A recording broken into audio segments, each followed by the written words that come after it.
around 12-15% reduction. Some are more. It all kind of depends how you've paid yourself through your limited company, and what your sort of pay that way looks like. So it's worth having a bit of play with some online calculators, I would say, and getting some professional advice on it and see what the sort of difference looks like. But yeah, it is likely to be lower, unfortunately.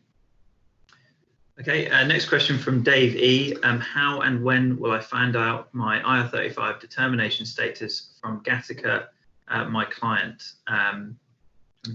Yeah, sure. So hopefully, Dave, any day now. Like we said, some clients are leaving us quite late, unfortunately. You should receive something called a status determination statement. So that will tell you whether you are inside or outside of IR35, and it will give a brief sort of set of reasons why that's the case. So it might well refer to the sort of factors we talked about earlier in this presentation and say which ones sort of came out, inside or outside, and how that led to the overall picture. There's no sort of set format for status determination statements. Some you'll get a bit more detailed than others. But that should give you, your status and the reasons why the client's come to that conclusion. And then that's something that, if you disagree with any bits of it, will help you form an appeal if you want to appeal. Okay, next one from Nigel. Will it be possible, if inside, to translate to outside in the future with the same client?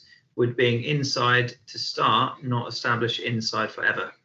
So, Nigel, from our experience in the public sector, I think, like I say, these changes have got clients running scared a bit at the moment. Obviously they're being, a lot of tax liability that previously sat with you, albeit HMRC didn't pursue it a lot, is now sat with them. They're quite nervous about it. And like Graham said, they're being very, very risk averse. So we're seeing sort of blanket determinations from some clients saying that everyone's inside, or they're sort of saying, we're not working with limited company contractors anymore. We don't think that's going to be a long-term trend. Certainly we saw similar things in the public sector 2 or 3 years ago, but we saw a gradual move back to working more with outside and with limited company contractors. And like we said, if they find that people are inside now, it's probably that they can evolve their working practices to get people outside. So things like, offering a right of substitution and making sure it's genuine, having a looser amount of control over contractors. So, not doing the day-to-day management, sort of, setting deliverables and then saying, we'll sort of manage that on a weekly or sort of bi-weekly basis. So there's a lot clients can do to try and evolve their working practices to get people outside. And frankly, you guys want to work outside. Clients want you to work outside because they want you to be happy and they want you to work in a genuine business-to-business way. So we've seen in the public sector working practices evolve. We expect that to happen here as well. And like I say, I'd also say it's based on how the assignment is managed rather than the client, a particular client company. So as they start evolving their working practices, I suspect we'll see a lot more outside roles over the months, but it's just going to take time for them to get comfortable with doing these things. Okay, so we've got a couple of questions then from Jerry, I believe. What proportion of clients in the public sector that initially made inside determinations have subsequently moved back towards outside determinations? So I couldn't give you an exact percentage, but certainly what we saw massively in the public sector changes was blanket determinations. So TfL will be a very good example of this and quite a famous one. They said that, look, all contractors working for us are inside. We're going to have to go PAYE or umbrella.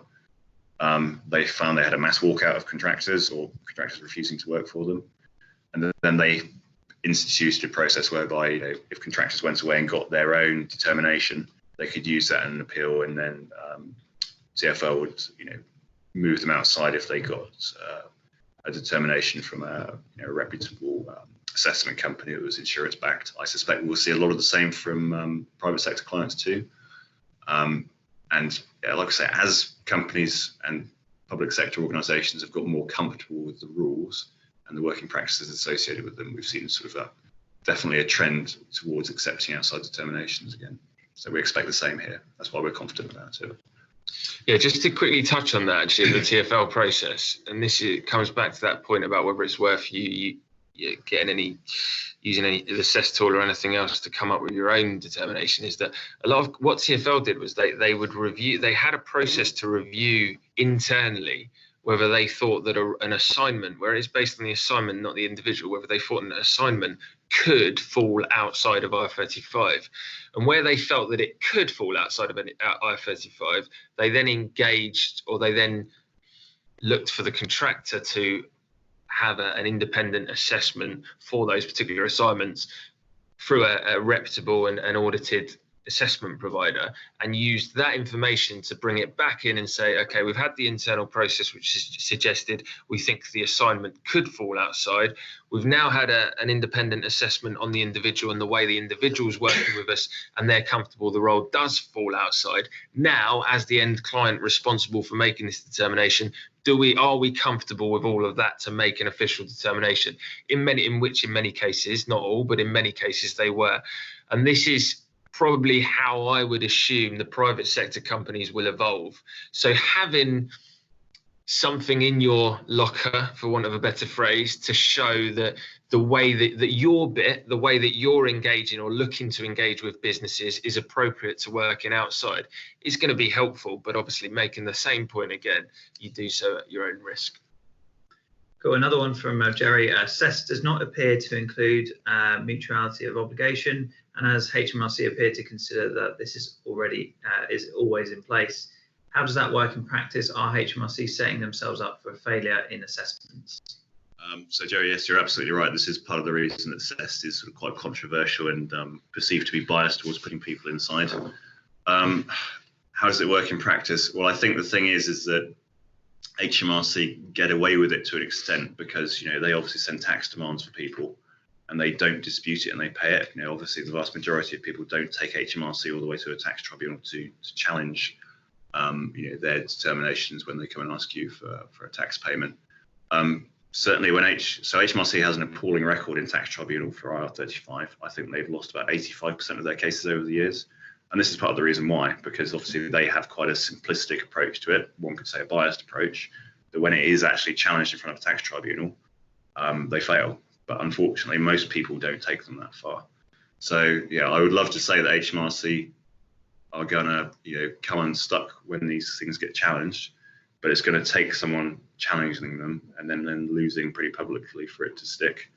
That hasn't happened when we've, you know, in all the years that IR35 has been in place so far. So you would hope that they would adjust CES so it starts reflecting the law properly, but we've certainly been lobbying over that. That's been a big part of our feedback to them and agencies' feedback to them generally, but they haven't listened. So I hope that changes, but yeah, I'm not holding my breath that they're going to start doing that because it's not in their interest to do so, unfortunately. Okay, we've got another question here from Tom. What working practices could be used? And he's put payment based on deliverables rather than day rate as an example. Yes, so certainly that's one quite sort of common one, Tom. Obviously, you know, if you're being paid on delivery of something, that is an example of a contractor taking more business risk and is something that would certainly point towards an outside type determination. It's perfectly permissible to work on a day rate or an hourly rate and still be outside, but you know, I suppose the sort of working practices we'll see come in is things like, you know, payment on deliverables. That will certainly be one. I think also less management of contractors when it isn't needed. So, you know, instead of you guys just being involved in the weekly team meeting or getting daily feedback from companies, they might look to sort of do more of a project management thing where they look at, you know, achievements against a set of deliverables on a bi-weekly or monthly basis. I think it's all like Graham said, you know, it's a good way of putting it is clients have been lazy in terms of managing contractors, and the sort of contractors have slipped into looking like employees really because clients haven't had the risk. If someone gets miscategorized, they've been happy just to say, well, look, we can't be bothered to write statements of work and then police them and make sure deliverables are being met. We'll just treat these guys in a similar way to our employees and then pay them on a day rate. I think now that clients have the risk of getting tax determinations wrong, they will sharpen up how they work. And yeah, deliverables-based payment is definitely one of them. I think they'll also look to facilitate substitution more where it's possible. So, you know, where you can't make it for a certain period of your contract, but you can provide someone else, you know, they will consider, you know, someone who you suggest and being paid through you rather than just looking to the agency to provide someone else. So. We have already started to see that as well with clients. So I mentioned working practices have become lazy. We had a contractor that went on paternity leave, sent us an email saying, here's here's a CV of my substitute, which was then forwarded on to or liaised and discussed with the end client, and they were happy to accept that. Now, when I reflected on that particular example, 6 months ago, I don't think we would have even got the email from the contractor, because it just, the working practices and the relationships weren't watertight in relation to this sort of thing, because they hadn't needed to be. But now, because of the impending reforms coming in, that email was sent, it was accepted by the client, and therefore that right of substitution has been exercised and delivered on. So come April, and when that particular individual is being assessed, that's going to be a really helpful component to him or her achieving an outside determination status. Okay, so we've got probably about 5 questions left of the ones that we've been asked so far to get through. So we're looking okay for finishing at 1, but we will stay on the line a little bit longer just in case there are any final follow-up ones. So the next one is from Nigel. It says, if determination is not done by the 5th of April, can we still work from the 6th of April onwards? I'm assuming that question is, can we continue working outside from the 6th of April onwards, working as you are now? So we have our own process for this, whereby, if we haven't heard anything from the client, we would ask the contractor to do their own determination and provide it to us. And if that says that they're outside, we will sort of have a bit of a process whereby we will speak to the client and just confirm with them that they're happy for you to continue working outside on that basis. And if they are, then yes, we're happy to continue until we get a proper SDS from them. So most of the clients we're dealing with, yes, they are leaving it a bit late, but they are actually providing these. But yeah, if we don't get anything in time for that, we do have a process to hopefully allow you to continue working outside until we get something. But yeah, if you still haven't got anything by a month's time, then that's definitely one to get in touch with your consultant here and discuss, what we can do for you moving forward. Okay, we've got our next questions from Danak. I share a limited company with my partner, each own 50% share. I work for a single employer, but our company has many clients. Can I go for deemed limited route? Does it mean all of our clients need to give VAT?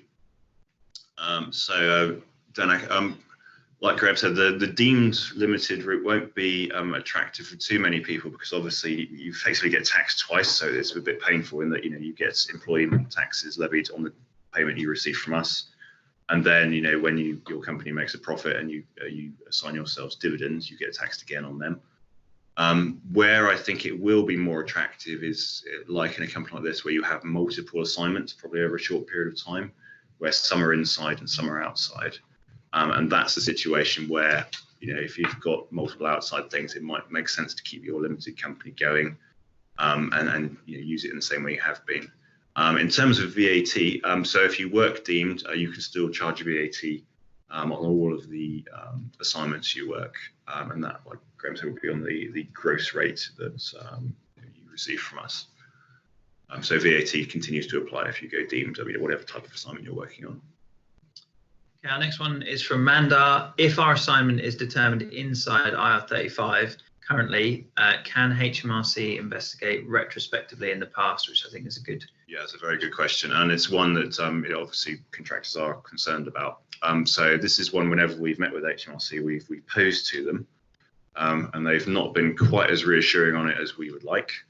But what they've basically said is, look, we're not in the market for, doing lots of investigations into contractors. The reason this is all changing is so that, they have a big target to go after in terms of, the client, rather than, say you had a client with 1,000 contractors working for them. It's not a good use of HMRC's time to pursue 1,000 small companies, because that's lots of litigation, lots of work, for probably not much comeback. Much easier to chase one client in respect of outstanding tax for 1,000 contractors. So that's a big reason why this change is happening. What they've said is that, look, if we go into a company, we can see that contractors worked inside previously, but has continued, been outside previously, sorry, but continued working on an assignment which has been deemed inside. We might look at it and see if there was deliberate sort of attempts to evade tax previously, or if it was a blatant misclassification. But my view is that where you've made a reasonable attempt to classify your status in the past, so if you've done a determination on CEST, or if you've got professional advice and it's said that you're outside, as long as you've made reasonable attempts to do that and you can demonstrate that, I would hope that you would be okay. I must admit, I don't have an awful lot of trust from HMRC, but that's what they've been saying, and that's the approach I would hope they would take. Okay, next question. I've only got a few left, so if you've got any other questions, do keep sending them through. We've got a little bit more time. The next one's from Omar. With the PAYE option through Gattaca payroll, do you deduct employers' NI? So the answer is unfortunately yes, we do. And this is a question that comes up a fair bit. So obviously, as the fee payer, the one who's doing all the PAYE tax and employment and NI deductions, we're obliged to deduct employers' NI from the gross amount we get from the client.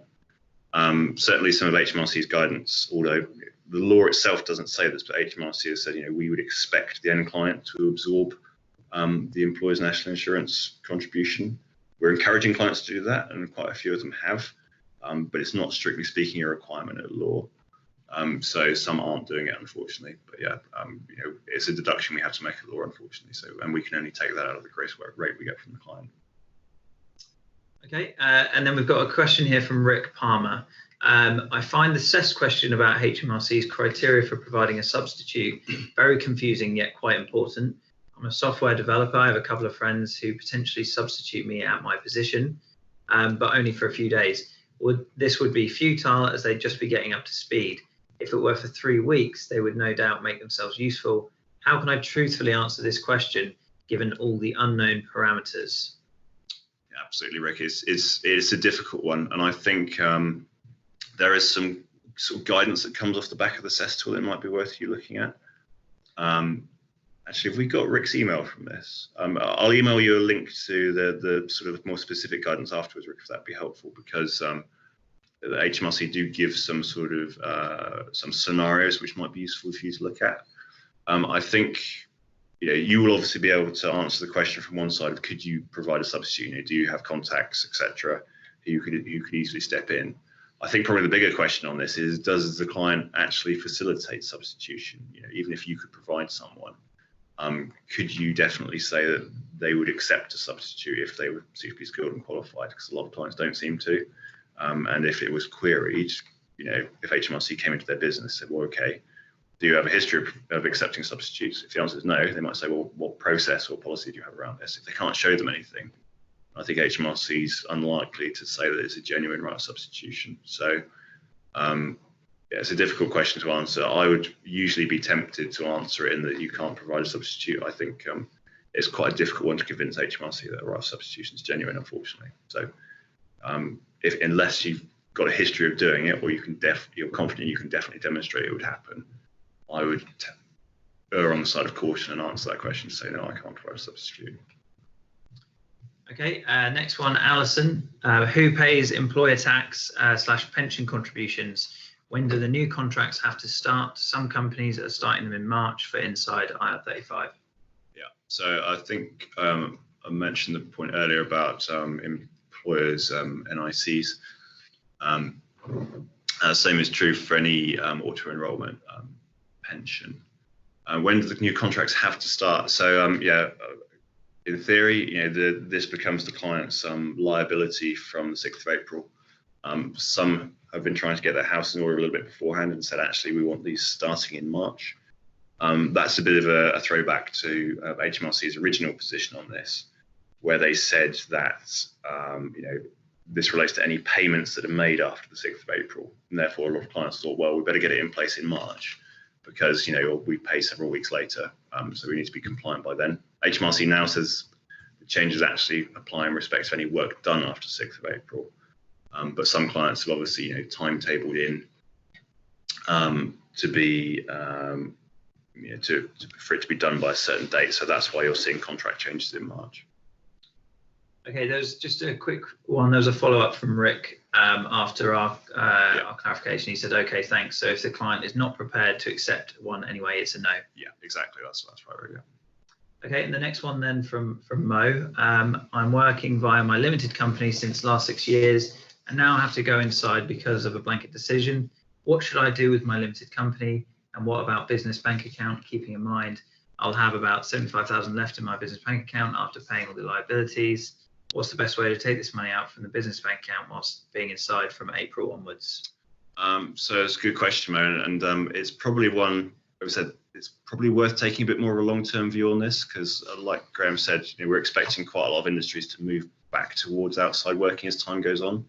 So it's worth thinking about, is your role likely to, are you likely to continue working at the client for the foreseeable future? Is it somewhere where you want to continue working?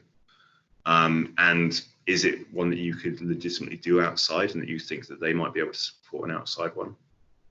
If it isn't, and you think, well, look, I'm just going to accept being inside for the foreseeable and stay here, that's one where it probably doesn't make too much sense to keep your limited company running and all the fees, etc., associated with that. It's one to take a bit more of a long-term view on what you think the prognosis is for your particular sector and your particular role. But yeah, for some people who are just going to say, look, I'll work PAY or umbrella for the foreseeable future, the cost, etc., of maintaining a limited company may well not be worth it. Okay, thanks to everyone, by the way, who's logging off at the moment. We've got 2 more questions, but so if you're available to stay on, we'll be on for another 5-10 minutes, I think, unless the questions dry up. So the next one from Richard, I have had an inside determination. However, my own CEST assessment suggests I am outside. Your thoughts on my next course of action? So you have the right of appeal, Richard, to your client. So I would utilise it. They've got 45 days to come back to you.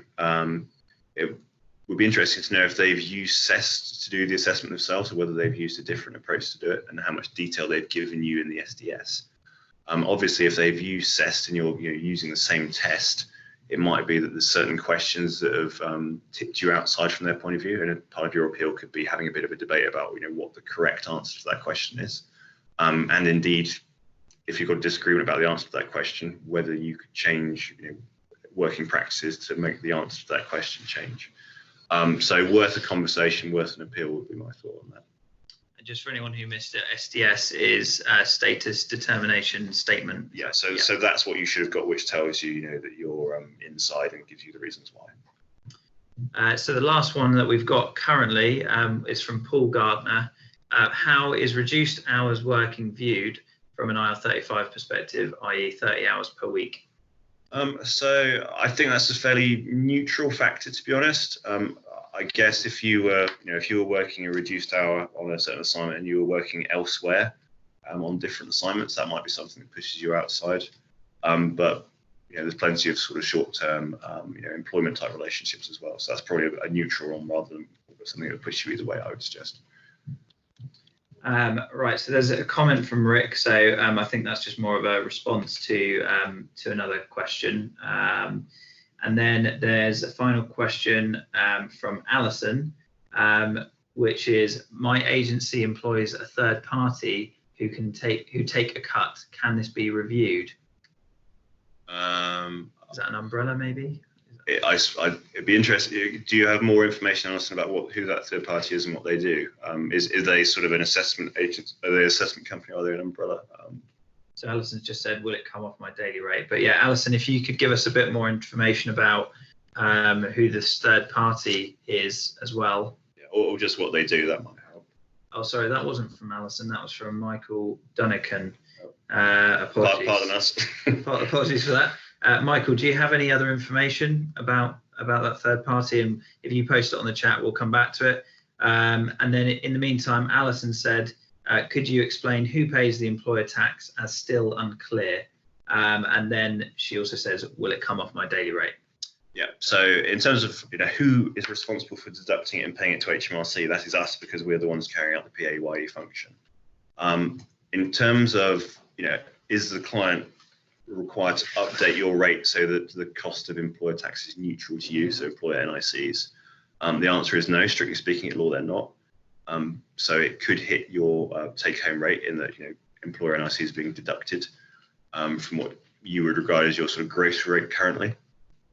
Like I say, we are encouraging clients to absorb this because we think that's the right thing to do, and we think it's in principle what HMRC are saying they should do. But some clients aren't doing that, unfortunately. Okay. Oh, Michael's followed up. Okay, so he says the third party was employed so that I was working for the private sector, not the public sector, which is no longer applicable. Oh, I see. So it sounds like, and this was a bit of a sort of a workaround that a lot of public sector bodies took. So obviously, if you're a public sector, the rules as they're about to come in applied. So what a lot of public sector agencies did was say, well, look, we will employ a private sector consultancy to do this work so that these rules don't apply, and contractors can make their own determinations. So obviously that's a loophole that's closing.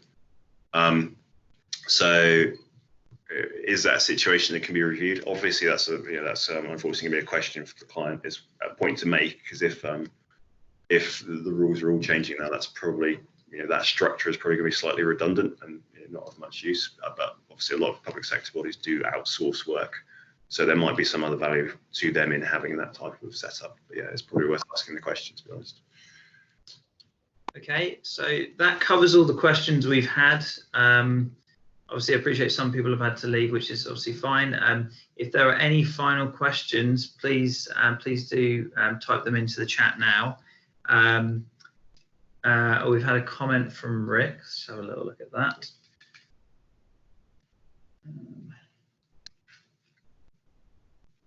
Okay, with a simplistic view of my contract moved from outside to inside and I do nothing apart from go through an umbrella, then my understanding is I'd be taking home about 15-17% less. If in an ideal world I would get the client to put my rate up something near this, would I therefore end up almost unaffected? And would this kind of switch from outside to inside for the same role kick off an alarm that perhaps I should have a retrospective assessment for my status and potentially end up with a whacking tax bill? Yeah. So two points there, I guess. If you can get the client to absorb, the difference, would that put you, would that mean you're essentially unaffected by this? It would certainly soften the impact, wouldn't it? And if you're in a position where you can negotiate with a client, fantastic. I think that will probably depend upon how business critical you are to them, and the steps they want to take to retain you. So certainly worth a go, I would say, and try and negotiate that. Other effects it might have, if you're not working through a limited company anymore and you choose to shut your limited company down, obviously there's an effect in terms of things that you can put back through your company as expenses, etc. So that might not be quite as favourable. It kind of depends how you've been operating your limited company. Probably want to speak to your accountant about and understand things that you perhaps won't be able to do anymore. In terms of the switch from outside to inside, as in respect to any tax from previously.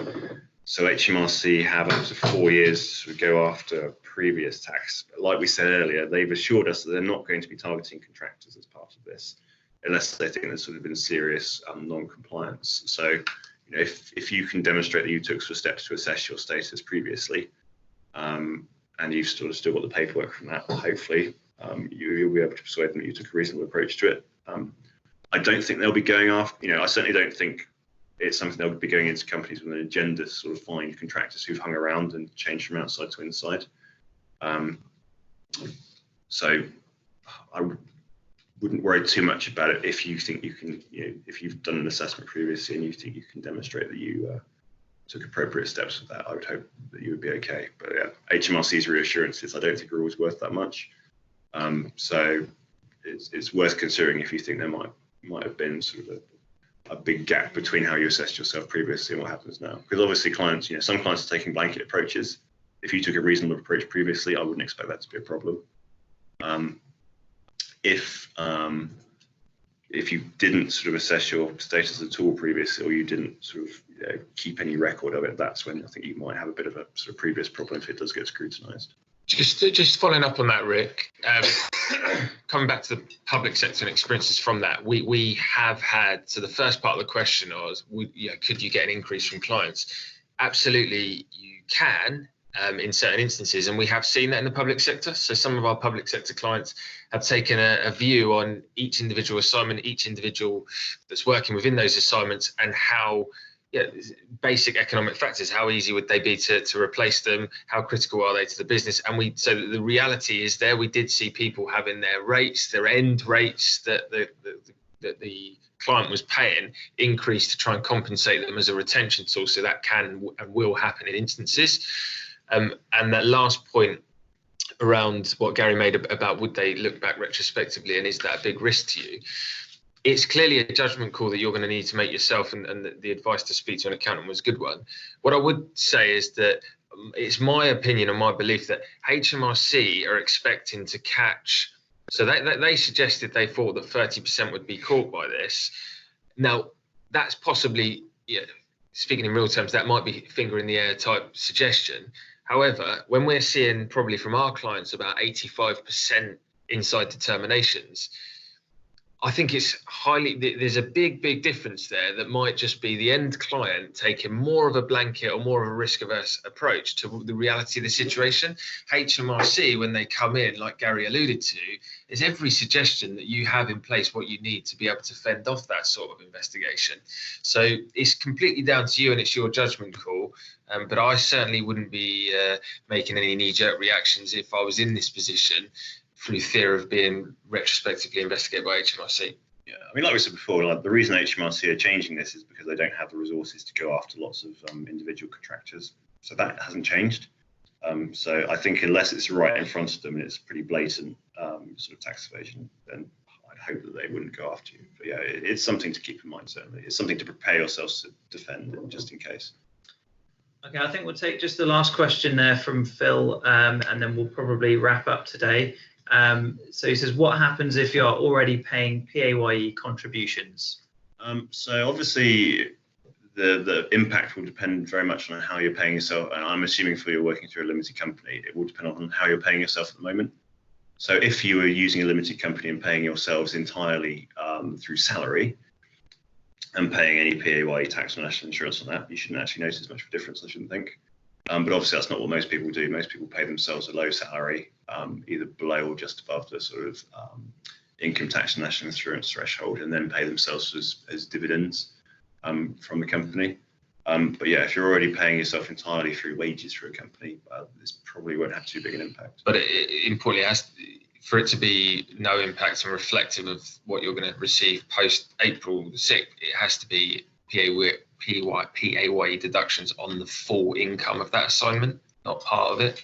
Yeah, so it's on the gross rate. So obviously, going forward, it's going to be PAYE and national insurance deductions on the entire sort of rate that we pay to you. So yeah, it kind of depends how you've been paying yourself. Okay, that's great. Thank you, guys. Hopefully you've all found that to be a useful session. As we mentioned, we will be sending the slides and a recording of the webinar over to you all to have a look at if you've signed up via email. If you don't, then yeah, if you want to leave us your email address just to double check that we've got that for the distribution, then feel free to do so. And yeah, hopefully you found it useful, and all the best. Thank you. Thanks a lot, everyone. Thanks a lot, everyone.